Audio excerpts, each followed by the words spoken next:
स्वप्न झरे फूल से, मीत चूभे सूल से, लुट गए सिंगार सभी बाग के बबूल से, और हम खड़े खड़े बहार देखते रहें, कारवां गुजर गया गुबार देखते रहें। गोपाल दास नीरज की एक कविता आज भी प्रासंगिक है भारत की राजनीति में, भारत की सबसे पुरानी पार्टी कांग्रेस के संदर्भ में।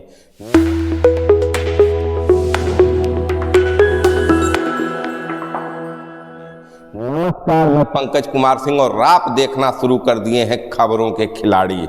खबरों के खिलाड़ी में आज हम विश्लेषण करेंगे कांग्रेस पार्टी के वर्तमान स्थिति, वर्तमान नेतृत्व की, जो कमोवेश आज भी वही है जो इंदिरा के समय में चला आ रहा है। 77 में इमरजेंसी के बाद जब चुनाव होता है और देश की राजनीति में पहली बार कांग्रेस पार्टी चुनाव हारती है। 150 सीटों पर सिमटी कांग्रेस जब 3 साल बाद दोबारा चुनाव होते हैं, उसके पहले कांग्रेस में एक बगावत होती है और बगावत स्वयं करती हैं इंदिरा गांधी, और कांग्रेस पार्टी से अलग होकर एक नई पार्टी बनाती हैं जिसका नाम रखती है भारतीय राष्ट्रीय कांग्रेस, इंडियन नेशनल कांग्रेस। वही कांग्रेस आज कमोवेश आज की परिस्थिति में असली कांग्रेस बन गई है। बगावत के बाद इंदिरा के साथ 70 सांसद रहते हैं। उन 70 सांसदों को लेकर जब पार्टी चलती है, इंदिरा चलती है, तो पार्टी को बनाने का, सजाने का, संवारने का काम करते हैं इंदिरा गांधी के स्वर्गवासी बेटे संजय गांधी।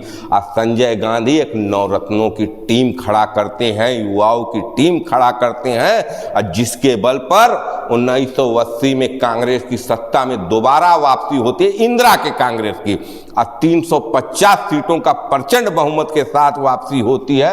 और नवरत्न कमोवेश आज भी वही हैं जो चला रहे हैं। कमलनाथ थे संजय गांधी की टीम में, दिग्विजय सिंह थे संजय गांधी के टीम में, तारिक अनवर थे संजय गांधी की टीम में, गुलाम नबी आजाद थे संजय गांधी की टीम में। वही टीम अहमद पटेल, वही टीम जो आज भी कांग्रेस पर कुंडली मार कर बैठी है। तब के दौर दूसरा था, आज का दौर दूसरा है। तब सियासत दूसरी थी, आज सियासत दूसरी है। तब जनता पार्टी से उनका मुकाबला था, जनता दल से मुकाबला था, समाजवादी पार्टी से मुकाबला था। आज राष्ट्रवाद से मुकाबला है, आज हिंदुत्व से मुकाबला है, आज कमंडल से मुकाबला है, आज भारतीय जनता पार्टी से मुकाबला है। सियासत के दौर बदल गए, लेकिन कांग्रेस में बदले नहीं तो नवरत्न नहीं बन रहे। वही नवरत्न कमलनाथ। पॉलिसी क्या है, राजनीति क्या है? बने तो बने मध्य प्रदेश के मुख्यमंत्री, और नहीं बने तो कांग्रेस पार्टी के महामंत्री, महासचिव। यही सियासत चल रही है कांग्रेस पार्टी का। सेंट्रल नेतृत्व, मुख्यधारा की जो नेतृत्व था, वो पीढ़ियां दर पीढ़ियां वंशवाद में सिमट कर रह गई। इंदिरा के बाद राजीव, राजीव के बाद सोनिया, सोनिया के बाद राहुल, उसी में सिमट कर रह गया कांग्रेस का सेंट्रल नेतृत्व। और वही नवरत्न जो कभी संजय गांधी के साथ थे, वही राजीव गांधी के साथ खड़े हुए, वही सोनिया के साथ खड़े हुए, आज कहीं न कहीं वही राहुल गांधी के साथ खड़े हैं। जबकि भारत की राजनीति में कमंडल का प्रभाव आ गया है, हिंदुत्व का प्रभाव आ गया है, और इन सबसे बढ़कर राष्ट्रवाद का प्रभाव आ गया है, और उससे भी बढ़कर नरेंद्र मोदी का चेहरा आ गया है। निपटना 2024 में है कांग्रेस पार्टी को नरेंद्र मोदी से। निपटेंगे कैसे? विधानसभा चुनाव हुआ, सत्ता का सेमीफाइनल माना जा रहा था, 3 राज्यों में सत्ता से बाहर हो गए। अब बचा उम्मीद है 2024। तो 2024 में परिवर्तन कहां से करेंगे? कहां से कांग्रेस पार्टी वापसी करेगी? हम बात कर रहे हैं देश के सबसे बड़े राज्य उत्तर प्रदेश की। उत्तर प्रदेश में कांग्रेस पार्टी का संगठन कहां खड़ा है? आज मुकाबला सपा, बसपा, भाजपा में है। कांग्रेस तो रायबरेली और अमेठी तक सिमट कर रह गई। पिछले चुनाव में अमेठी भी हाथ से चला गया। तो क्या मतलब कि उत्तर प्रदेश में वापसी किए बगैर, क्या बिहार में वापसी किए बगैर कांग्रेस नेशनल राजनीति के मुख्य धारा में आ सकती है, तो इसका स्पष्ट जवाब है कि नहीं। तो कौन सा वोट बैंक होगा जिसको लेकर उत्तर प्रदेश की राजनीति में कांग्रेस पार्टी का उदय होगा? क्या कांग्रेस आज की डेट में इस स्थिति में है कि वो बगैर समाजवादी पार्टी को नुकसान किए हुए अपने वोट बैंक को बढ़ा ले? हम इसलिए समाजवादी पार्टी के वोट बैंक को नुकसान की बात कर रहे हैं क्योंकि समाजवादी पार्टी आज के डेट में उसी इंडिया अलायंस का हिस्सा है जिस इंडिया अलायंस के हिस्सा कांग्रेस है, जो इंडिया अलायंस सपना देख रहा है 2024 में नरेंद्र मोदी को हराने का। कभी उत्तर प्रदेश की राजनीति में कांग्रेस का जो सूत्र था, ब्राह्मण थे, दलित थे, अल्पसंख्यक थे, यही उनका मतलब कोर वोटर था। आज कहाँ है ब्राह्मण? कहाँ है ब्राह्मण नेतृत्व? कहाँ है? आप बना किसको रहे हैं अपना प्रदेश अध्यक्ष?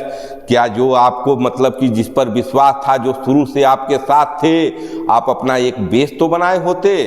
आज की डेट में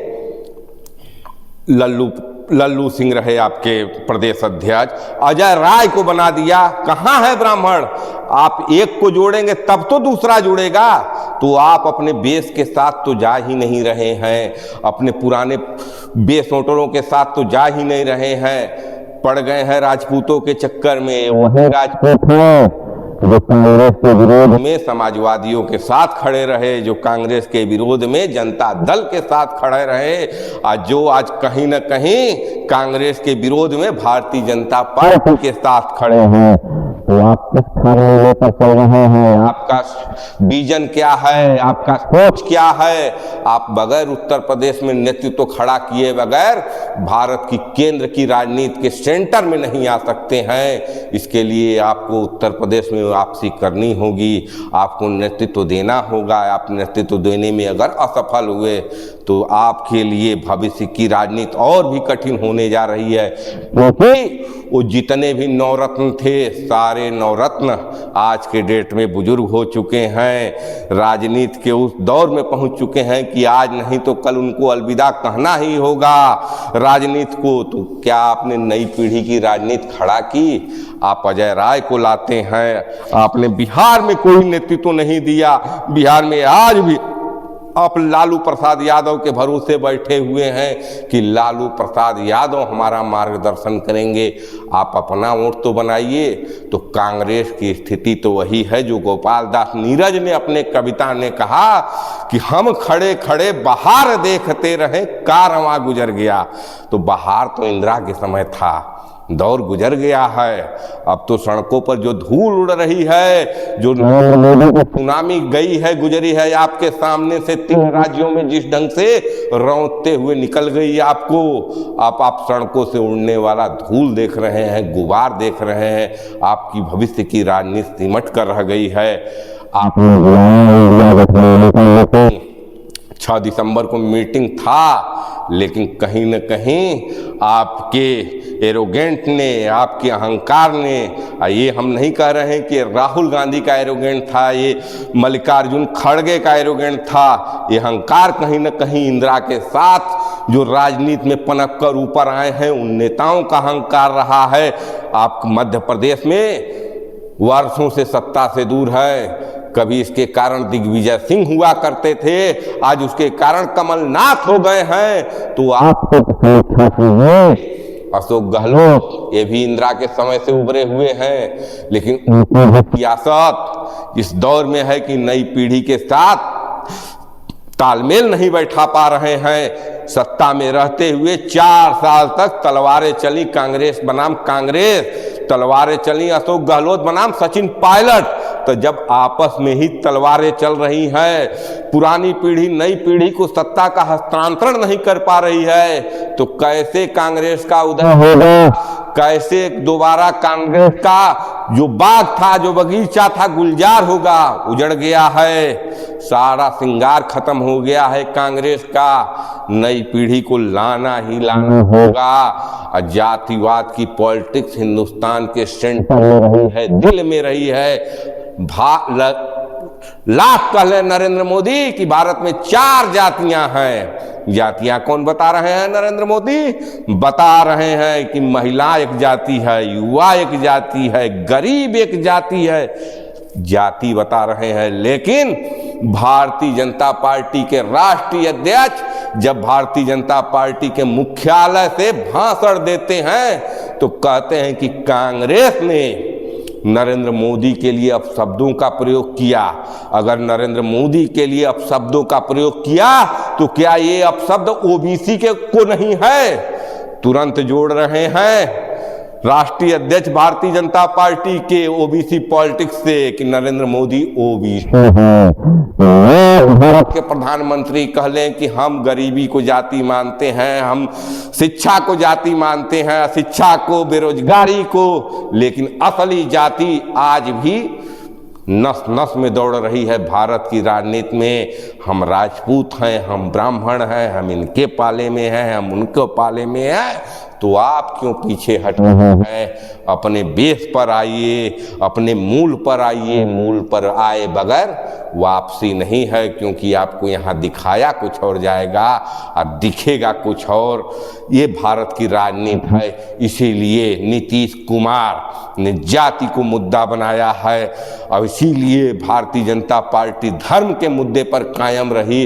तो यहाँ जाति और धर्म की राजनीति हो रही है और इस रेस में कहीं न कहीं कांग्रेस पार्टी पिछड़ी हुई है। एक वजह रही है पिछड़ने की, सोनिया गांधी के आने के बाद जिस ढंग से धर्म की राजनीति में कांग्रेस ने ईसाइयत को बढ़ावा दिया, आज हम लोगों को पराभव का कारण है। भारत में राजनीति हिंदुत्व की हो सकती है, माइनॉरिटी की हो सकती है, अल्पसंख्यक की हो सकती है, लेकिन ईसाई की राजनीति कर आप भारत की सत्ता में नहीं आ सकते हैं।